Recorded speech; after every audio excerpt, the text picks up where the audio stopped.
They been lurking on this sub for years, reading other people's horror stories and thinking, thank God that's not me. Well, guess what? Now it's my turn to be the cautionary tale. This happened 3 years ago, but I am writing about it now because I just finalized my divorce last week, and I need to process everything that led to this moment. It all started with what should have been an amazing weekend. My college buddies and I had been planning this camping trip for months, just like the old days when we disappear into the wilderness with nothing but our backpacks and too much beer. There were 5 of us originally: me, Jake, my best friend since freshman year, Marcus, Tyler, and Dev. We done this trip every summer for the past 4 years, calling it our annual escape from adulting. But this year was different. This year, I was bringing Sarah. Sarah and I had been dating for about 6 months at that point. She was, God, how'd I even describe her now without my current bitterness seeping in? Back then, she was everything I thought I wanted. Beautiful in that effortless way. Long blonde hair, green eyes that seemed to sparkle when she laughed, and this infectious energy that made everyone around her feel more alive. She had this way of making you feel like you were the only person in the room when she focused on you. I was completely smitten, head over heels, talking about moving in together. Maybe she's the one smitten. My friends had met her a few times at parties and seemed to like her well enough, though Jake had made some comment about her being a lot to handle after one particularly wild night out. I brushed it off as him being protective. He'd always been the cautious one in our group. When I mentioned the camping trip to Sarah, her reaction surprised me. Instead of the polite disinterest I expected, she was more of a spa weekend kind of girl. Her eyes lit up like I just offered her a trip to Paris. Oh my God, yes. I would love to go camping with you guys.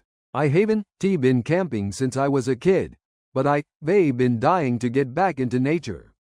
This sounds perfect. I should have questioned why someone who complained about her manicure getting chipped was suddenly so enthusiastic about sleeping in a tent and peeing in the woods. But I was too caught up in the fantasy of sharing one of my favorite traditions with the woman I was falling in love with.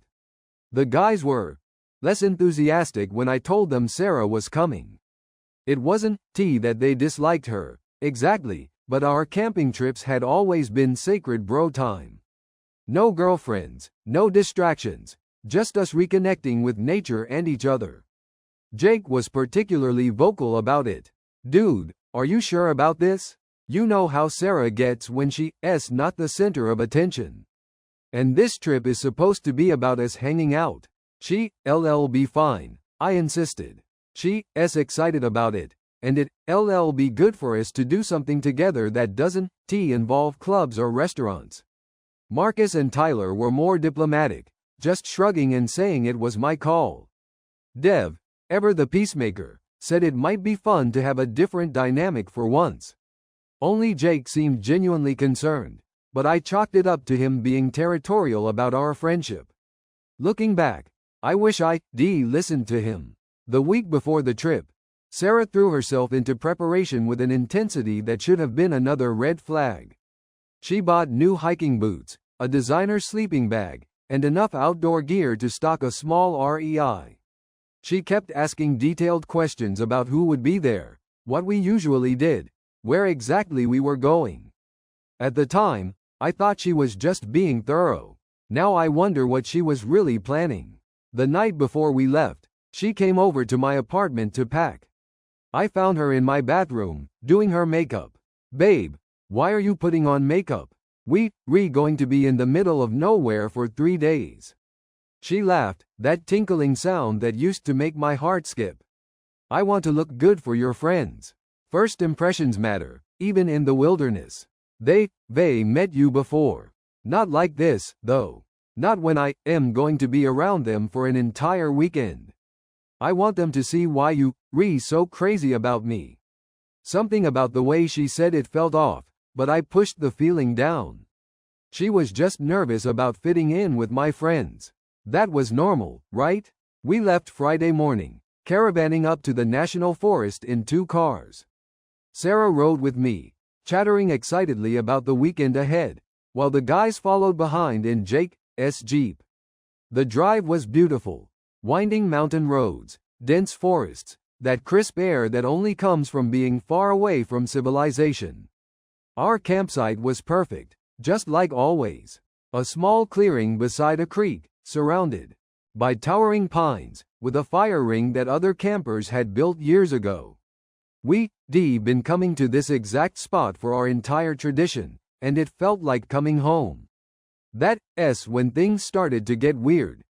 We pulled into our campsite around 2 p.m. on Friday, and I immediately felt that familiar sense of peace wash over me. This place had always been our sanctuary. No cell service, no distractions, just us and the wilderness. But as soon as we started unloading gear, I noticed something was off about Sarah's behavior.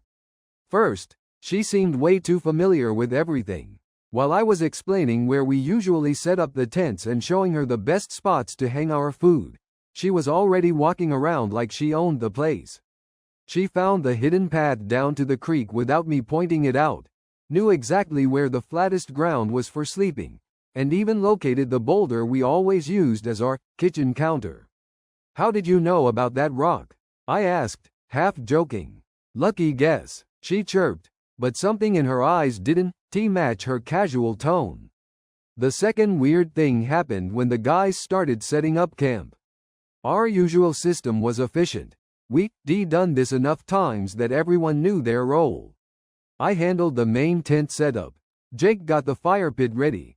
Marcus dealt with food storage. Tyler set up the camp chairs, and Dev organized all the shared gear. But Sarah seemed to gravitate toward Jake immediately. "Oh, let me help you with that," she said, practically skipping over to where Jake was arranging stones around the fire pit. "I used to help my dad with campfires all the time when I was little." I watched as she knelt beside him, their heads close together as she handed him rocks. She was laughing at something he said, touching his arm casually, playing with her hair in that way she did when she was flirting with me. "Babe, want to help me with our tent?"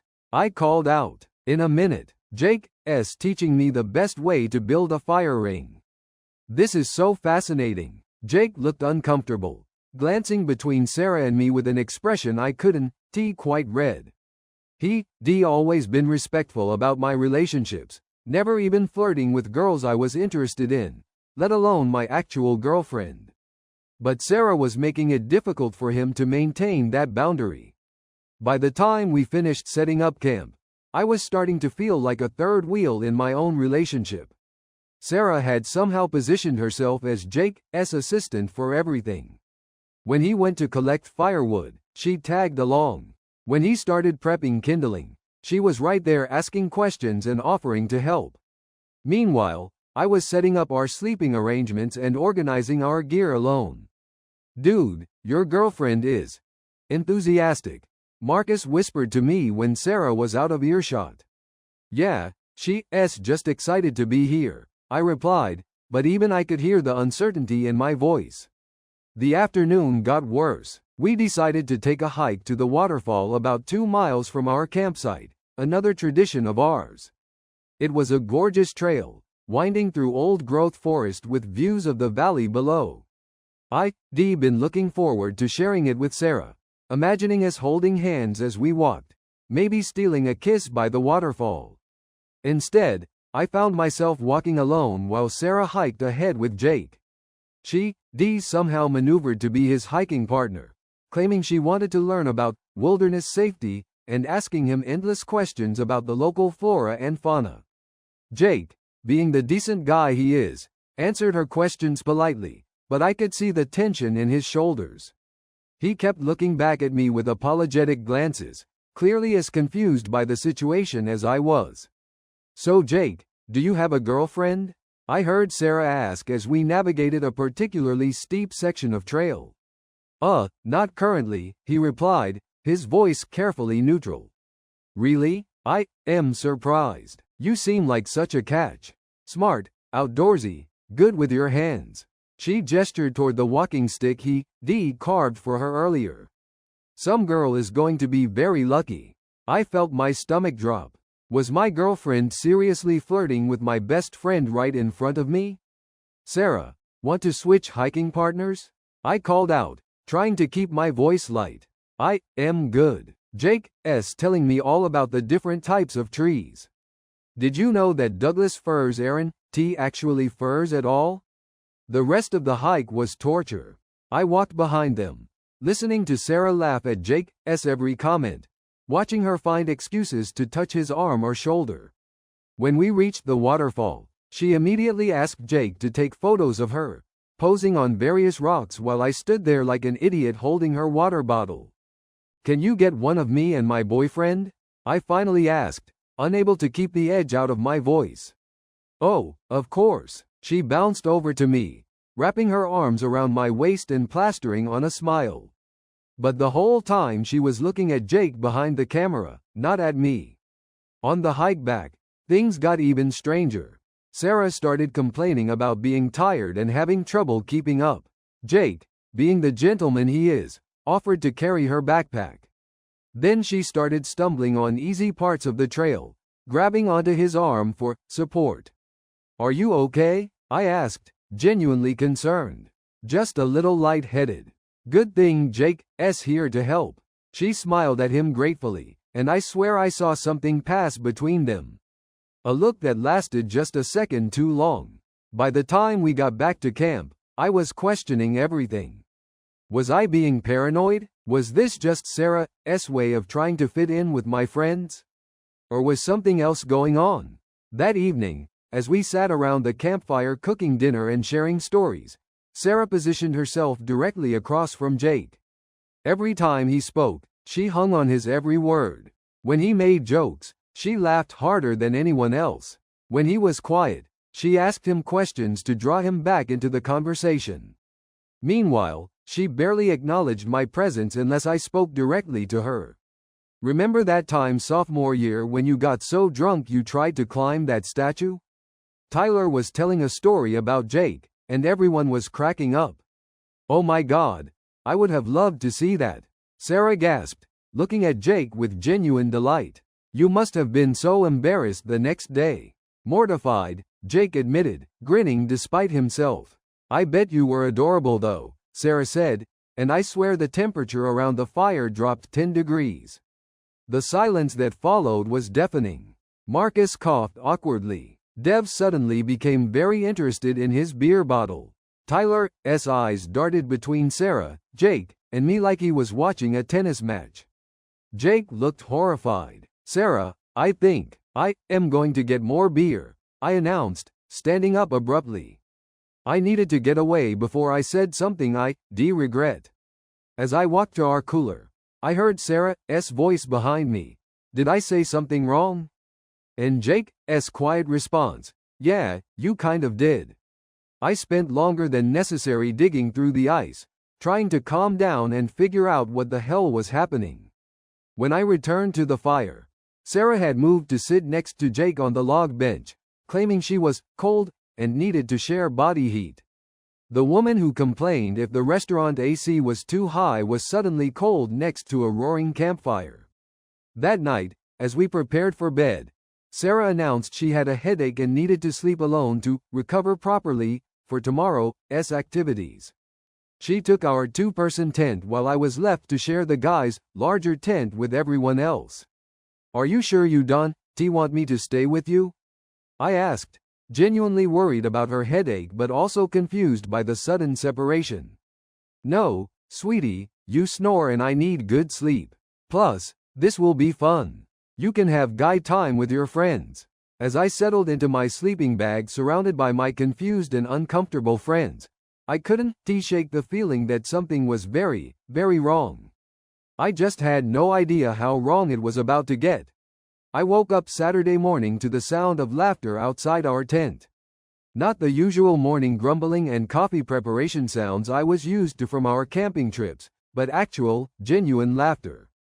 Feminine laughter. I checked my watch 6:30 a.m. Who the hell was up at 6:30 on a camping trip, let alone laughing? I unzipped the tent flap and peeked out. There was Sarah, fully dressed and made up. Seriously, who brings a full makeup kit camping, sitting by the rekindled fire with Jake. They were close together, sharing what looked like coffee from his personal thermos, and she was touching his arm while telling some story that had him grinning. "Morning sunshine," she called out when she saw me. "Jake made coffee. Isn't he sweet?" Jake had the decency to look embarrassed. She said she couldn't sleep and asked if I had any coffee. I was up anyway. I stumbled out of the tent, still in my sleeping clothes, feeling like an idiot. Here was my girlfriend, perfectly put together at dawn, sharing intimate coffee moments with my best friend while I looked like I'd been hit by a truck. "How's your headache?" I asked, trying to keep the sarcasm out of my voice.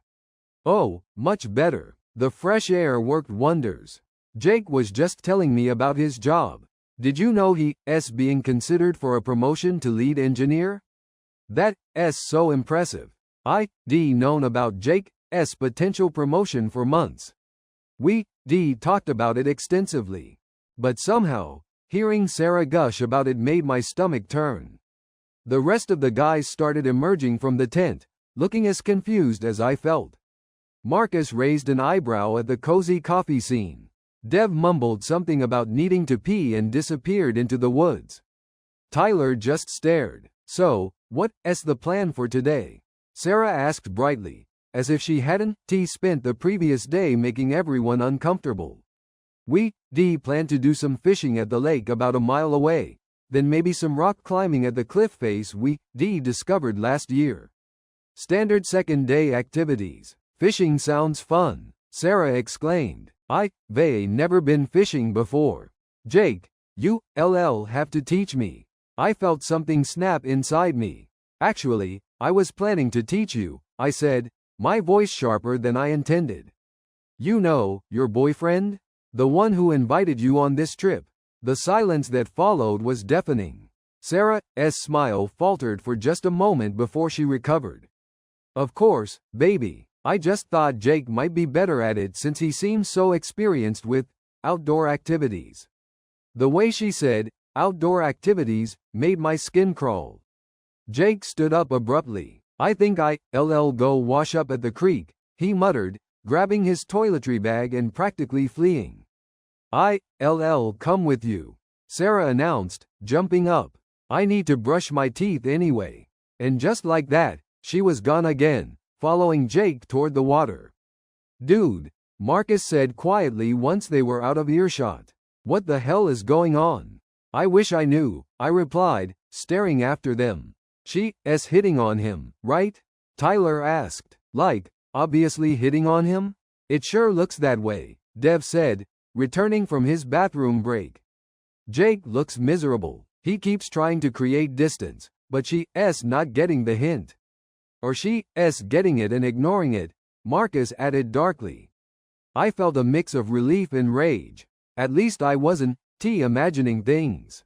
My friends could see it too. When Sarah and Jake returned from the creek 20 minutes later, way longer than it takes to brush your teeth, Sarah was practically glowing while Jake looked like he wanted to disappear into the ground. "Ready for fishing?" she asked cheerfully. The walk to the lake was a repeat of the previous day's hike. Sarah immediately claimed the spot next to Jake, asking him questions about fishing techniques, complimenting his knowledge, finding excuses to get close to him. I found myself walking with Marcus and Tyler while Dev tried to make awkward conversation with me about anything other than what was obviously happening. At the lake, things got worse. Sarah had never fished before, which was true, but instead of letting me teach her as planned, she insisted that Jake show her the proper technique. "Your hands are so steady," she said as Jake demonstrated how to cast. "And you're so patient. Some people would get frustrated with a beginner like me." The implication was clear. I was one of those impatient people. Which was bullshit. I taught plenty of people to fish, including Sarah's little sister last summer. When Jake handed her the rod to try, she made a big show of not knowing how to hold it properly.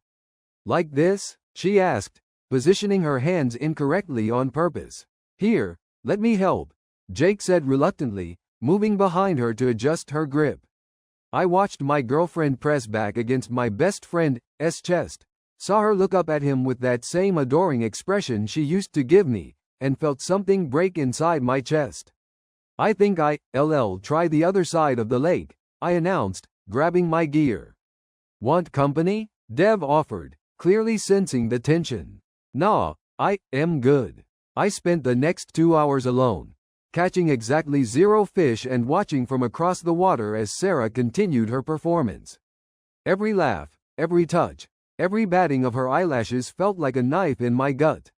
When we reconvened for lunch, Sarah had somehow convinced Jake to clean the fish she caught, with his help, of course. Look what I got, she announced proudly, holding up a decent-sized trout. Jake is such a good teacher. Great job, I said flatly. You seem upset, she said, her voice dripping with fake concern. Are you not having fun? And that's when I lost it. Am I not having fun? I repeated. Sarah, you spent this entire trip ignoring me and throwing yourself at my best friend. So no, I am not having fun. The silence that followed was different from the previous uncomfortable moments. This was charged, dangerous.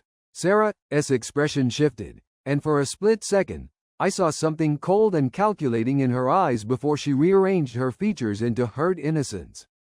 I can't believe you would say that, she said, her voice trembling. I am just trying to be friendly with your friends. I thought that's what you wanted. Friendly doesn't involve asking Jake if he has a girlfriend and telling him how lucky some girl would be to have him.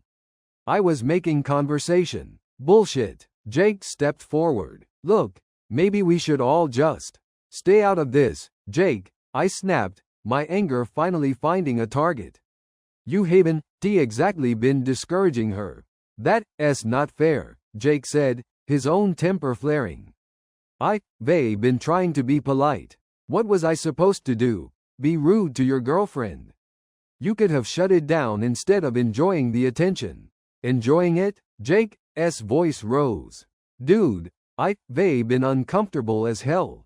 I've been trying to create distance without causing a scene. Oh please, Sarah interjected. You've been flirting right back. Both Jake and I turned to stare at her. The mask had slipped completely now. I've seen the way you look at me, she continued, addressing Jake directly. Don't pretend you haven't been interested.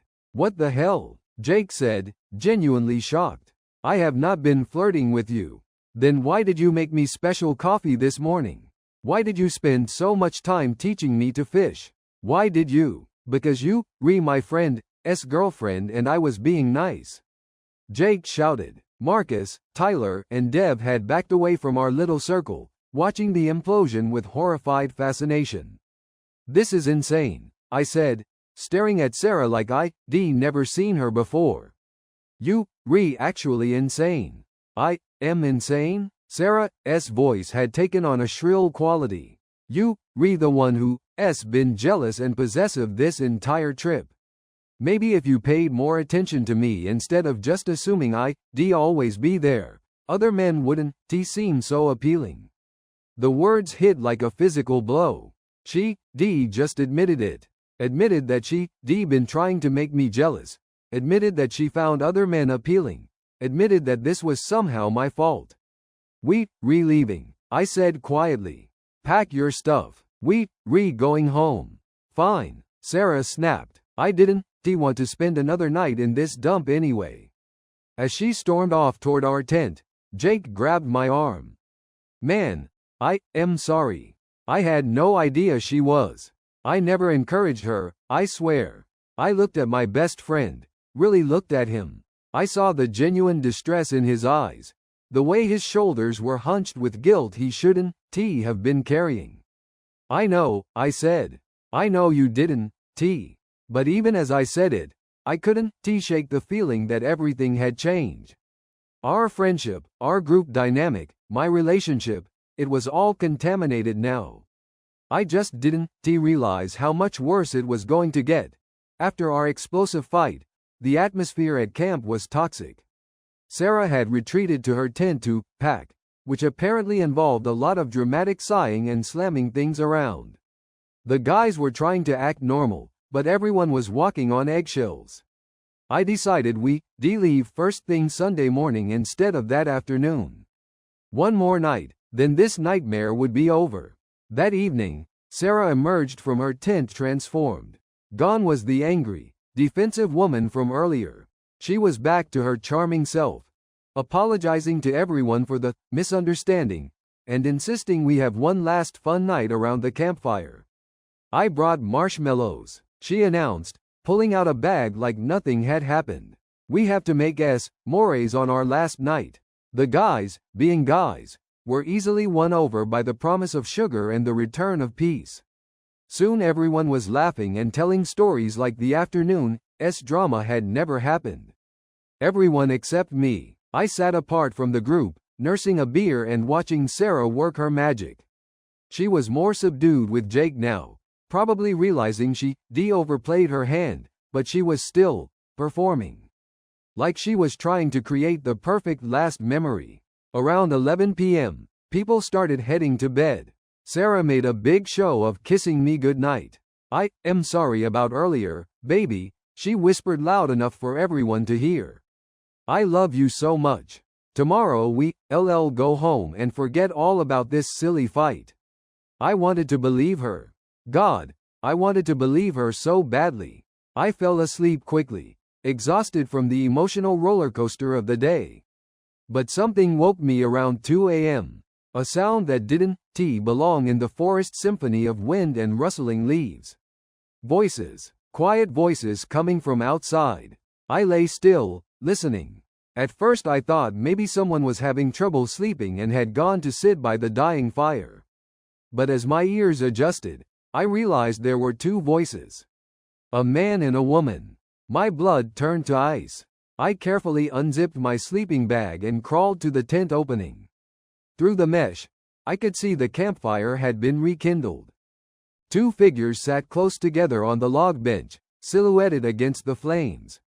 Sarah and Jake. I couldn't make out their words, but their body language told the whole story. She was leaning into him, her head on his shoulder. His arm was around her. As I watched, frozen in horror, she tilted her face up to his. And he kissed her. Not a friendly peck, not an accident. A real, passionate kiss that lasted long enough for me to understand that this wasn't the first time. I don't remember crawling out of the tent. I don't remember walking across the campsite. The next thing I knew, I was standing 10 feet away from them, watching my girlfriend of 6 months and my best friend of 4 years break apart guiltily. How long? My voice sounded strange, distant. They scrambled apart like teenagers caught by parents. It's not what it looks like. Sarah started, but Jake cut her off. 3 weeks, he said quietly, unable to meet my eyes. It started 3 weeks ago. 3 weeks. Before the camping trip. Before her sudden enthusiasm for nature. She'd been planning this. Planning to flaunt their affair in front of me. In front of our friends. At the place that meant the most to me. You've been fucking my girlfriend for 3 weeks, and you didn't think to mention it? I asked Jake, my voice eerily calm. I wanted to tell you, he started. Bullshit. He did want to tell you. Sarah jumped in. But I told him we should wait until after the trip. I didn't want to ruin everyone's weekend. The audacity was breathtaking. She was still trying to control the narrative. Still trying to make this about everyone else's comfort. You didn't want to ruin the weekend? I laughed, and it sounded unhinged even to me. Sarah, you spent 2 days rubbing it in my face. You wanted me to find out. You wanted me to suffer. Something flickered across her face. Satisfaction, maybe? Like I finally understood the game she'd been playing. Maybe I did, she said quietly. Maybe I wanted you to know what it felt like to be ignored. To watch someone you love want someone else more. When did I ever ignore you? You were always so sure of me, she continued, her voice getting stronger. So confident that I'd always be there. You stopped trying. Stopped making an effort. Jake made me feel special again. I stared at this woman I thought I knew. This woman I'd been planning a future with, and realized I'd been dating a stranger. So you cheated. And you? I turned to Jake, helped her. Jake finally looked up. I am sorry. I know that doesn't mean anything now, but I am. It just happened. It just happened for 3 weeks. We tried to stop, Sarah said. But we couldn't. What we have is real. What they had was real. My relationship, apparently, had been the fake one. I nodded slowly, feeling strangely calm. Okay. Sarah looked confused. Yeah, okay. You want him? Take him. You deserve each other. I walked back to my tent, packed my stuff in 5 minutes, and loaded my car. The sun was just starting to rise, painting the sky the same pink it had been when I first brought Jake to this place 4 years ago. Sarah followed me to the car. Wait, you can just leave me here. Watch me. How am I supposed to get home? I looked at her, then at Jake who had appeared behind her, and felt something like pity. That's Jake's problem now. You, his girlfriend, remember? The drive home was the longest 4 hours of my life. I kept waiting to feel angry, devastated, something. Instead, I just felt empty. When I got home, I blocked Sarah's number and deleted every photo of us from my phone. I never spoke to Jake again. The friend group imploded. Marcus and Tyler stayed loyal to me. Dev tried to stay neutral, and Jake got Sarah. They lasted 6 months. Turns out, a relationship built on betrayal and excitement doesn't have much foundation when it becomes the mundane reality. Sarah cheated on Jake too, with some guy from her yoga class. When Jake called to tell me, apparently hoping for sympathy, I hung up on him. I heard through mutual friends that Sarah got married last year to some finance bro she met on a dating app. I genuinely hope she's happy. I hope she got whatever she was looking for. As for me, I am doing okay. The divorce I mentioned in part 1? That was from someone else entirely. A woman I married and divorced within 2 years because I couldn't trust her, couldn't trust anyone. I am working on that in therapy now. But I learned something important from that camping trip. When someone shows you who they are, believe them the first time. Sarah showed me exactly who she was from the moment we arrived at camp. I just refused to see it. Sometimes the people we love are capable of cruelties we can imagine. Sometimes our best friends will betray us for someone who doesn't even love them. Sometimes the places we hold sacred become crime scenes. But we survive, we learn, we try to do better next time. That's all any of us can do. Thank you very much for watching this story. Please like and subscribe to the channel. I have 2 cool stories every day.